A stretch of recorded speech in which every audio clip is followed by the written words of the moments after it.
Hello mga dear! Welcome to another grammar lesson nga binisayang explanation, quiz portion. I'm Teacher Maya ug mauni ang akong pakalingawan ninyo karon. Unsa ka hay answer ani? Mauni.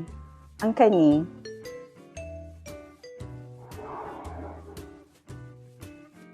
mao pod ni. Ang kini mao pod ni ang answer. Ang kini mao pod ni ang answer. How about kini?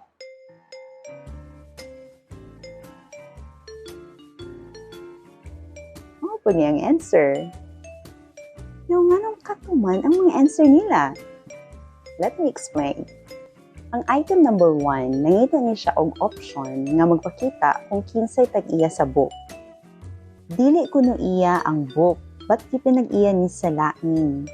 So kung maghisgot ta og gipanag-iya, mo na gitawag nato og possessive case.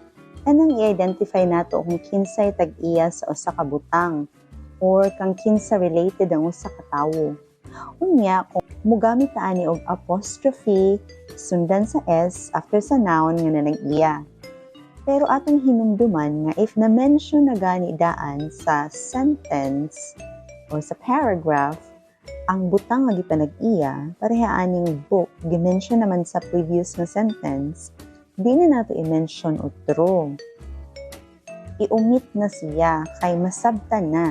Kay ang English language, ni maghimo kag sentences or paragraph, dili nindot nga ibalik-balik nato ang words. So, pwede nato siyang i-omit or kuhaon or dili na i-mention, basta na-mention na siya daan or nahibawaan na kung unsa. Ang A, dili mao, kay wala man maghisgot kung nanag-iya ba ni siya. Mura siyang compliment nga, ang it is ang friend. So, mura na hinuon og friend niya ang book. Kung maghisgot pud ta og gipanag-iya or part sa usa ka butang, pwede ta mo gamit og of phrase pareha aning sa C. Instead nga mo gamit og apostrophe S. Pero dapat i-mention nato kung unsa tong gipanag-iya sa naas of phrase.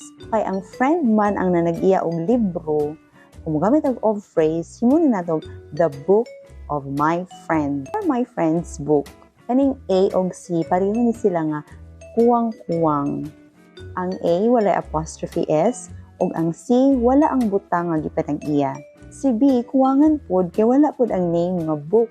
Pero basta possessive nga apostrophe S ang structure, pwede nagdili i-mention kung unsa ang gipanag-iya, basta gi-mention na siya daan sa previous nga part sa sentence or sa paragraph. Kining item number 2, nangita ni siya og option nga mo-describe sa noun nga drive. Ang noun nga drive dinhi kinahanglang i-describe kung unsa kadugay. Ang mga options mo ani gibutang dinhi kay pwede silang mo-describe kung unsa kadugay ang drive nga mahitabo, biyahe, which is 7 ka oras. Kung mo-describe ta ani kung unsa kadugay ang drive mahitabo, ay duha ka pamaagi. Pwede tang mo gamit og possessive form or pwede mo gamit og compound adjective. Kaning answer dinhi mo na gitawag og compound adjective. Combination ni sa duha or more pa nga words nga gigamit as adjectives. Pwedeng dili sila originally adjectives, pwede silang nouns o uban pa. Kanya gigamit sila pag-describe sa laing nouns, so adjective na sila. Kasagaran, kung mo gamit ang compound adjective nga combination sa number o noun parehaan yung 7 o niya hours, mo gamit og hyphen. Unya, timanan nato nga basta ang noun gani himuon na siya og adjective, ang iyahang form ana singular form ra jud. Dili na siya pwedeng himo og plural form. Mao ni nga ang D, dili siya answer kay plural form gihapon ang hours. Unya, take note nga kaning A dinhi, wala ni siya nagpasabot nga tungod ni kay singular ang hour. Patungod kay ang atong gi-describe jud dinhi ang drive. It's a drive. Nga pila ka oras? 7 ka oras.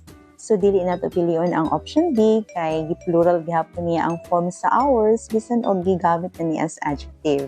Pero pwede na to i-keep ang plural form niya basta dili siya gamiton as adjective. Himuon siyang possessive form. pwede ta mo gamit og 7 hours. So, ang option A, kung naapala niyo siya apostrophe after sa S, pwede niyo siya nga mahimong tubag dinhi. Pwede niyo siyang gamiton pang describe sa drive. But tungod kay wala siya hyphen, wala po siya apostrophe, dili siya pwede. Dili siya adjective og forma, o dili po siya possessive og forma. Mga pamaagi nga maka-describe ta unsa kadugay ang drive. Kay kung i-possessive form nato siya, mura tag nagpasabot og ingon a drive of 7 hours. Ning item number 3, nangita ni siya og option nga magpakita kung unsaon paggamit ang pangalan sa atong country nga Philippines sa sentence. Well, taga-Philippines man jud ta, maayo nga makahibaw ta nga kung gamiton sa sentence ang name sa atong country, naa jud ni siya kuyog nga the, article nga the. Kini tungod kay usa sa mga rules sa English sa paggamit of articles is parisan og the ang mga names sa countries nga plural forms. Unya plural form man ang Philippines kay naa siya S sa tumoy. Pareha ni siya aning ubang mga nasod.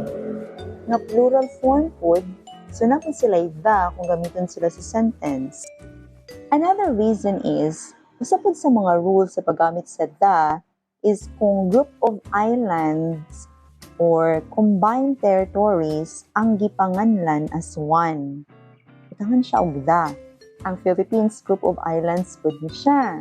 Group of islands sa Luzon, Visayas, o Mindanao. Butangan nato siya og the in English na sentence. So, dili ta mo gamit sa option A kay wala siya article nga the. Ang option C pod na siya article nga the, pero dili siya maog forma. Gikuhaan niya og S ang Philippines. Kung ang Philippines kuhaan siya og S, mo og singular form, mahimo na siya nga adjective. Pang-adjective ang iyahang function, parehaan ng the Philippine government, the Philippine tourism, the Philippine islands. Noun, basta himuon og adjective, singular ang iyahang form. Kining item number 4, mangita ta og option nga nagpasabot nga wala sa duha. Ang item number 4, composed na siya og duha ka clauses nga gi-combine sa conjunction nga but. So meaning, opposite ang duha ka clauses. Nang-invite siya duha ka friends, pero, so unsa may pero di ani? Pasabot, walay ni abot. So ang answer ani, letter C, neither. Kay duha man ka friends ang gi-invite, unya ang pasabot sa neither is, wala man sa duha. So neither ang atong ibutang dinhi. Dili ta sa option A, kay ang none, wala sa grupo nga more than 2. So, 3 or more. Sa B, dili ko sa B, kay ang pasabot sa B, ang duha. Kung dili pa lang ni but ang nagsumpay dinhi, kung and pa lang ni, kita mo gamit og both. Meaning, silang duha ning abot, but wala man ni abot. So, kung wala sa duha, neither. Atong timanaan, none, wala sa tanan. Both, ang duha, neither, wala sa duha. Kining item number 5, ang mga options puro passive structure. Asa man ani ang sakto kaha? Kay kaning sentence nga pasumpayan sa sugdan og I think, naghisgot sa usa ka babayi nga gi-stalk. No, kaning item puro passive ang options kay ang nagbuhat sa stalking wala man mailhan, focus or ang subject ang katumang gi-stalk. Dili man siya ang nag-stalking. But naay lain nga nag-stalk ni. Basta wata kaila kung kisay nagbuhat sa action, dinhi ang stalking, mo gamit ang passive na structure. Nga ang gi-focus po dinhi, object sa verb, ang object sa action, which is ang woman, kay siya man ang gi-stalk. So, mo ning gipapilian dinhi mga passive structure. Nganong, B man ang sakto nga tubag. Na kung atong tan-awon, ang option A ug option C, pareho sila nga mga simple forms sa passive. Ang A, simple nga present, ang C, simple nga past. Pero ang B, present continuous siya nga passive form. Kay naa siya being tunga-tunga sa helping verb nga is o sa past participle nga main verb. ang stalk. Kung i-change ni nato into active form, mahimo ni siyang someone is stalking her. Now, if tan-awon nato ang item, someone is secretly following the woman, is following. Present continuous or present progressive ang tense sa verb. Ang situation ani is present continuous. So, ang match niya na structure is ang passive nga present continuous pod ang form, which is mao na ang nasa option B. Ug mo to ang grammar knowledge nga akong i-share sa inyo karon. Kung giganahan mo ani nga video lesson, please na lang pug share sa uban aron maka-learn pud sila. Thank you so much for learning with me. Have an amazing day.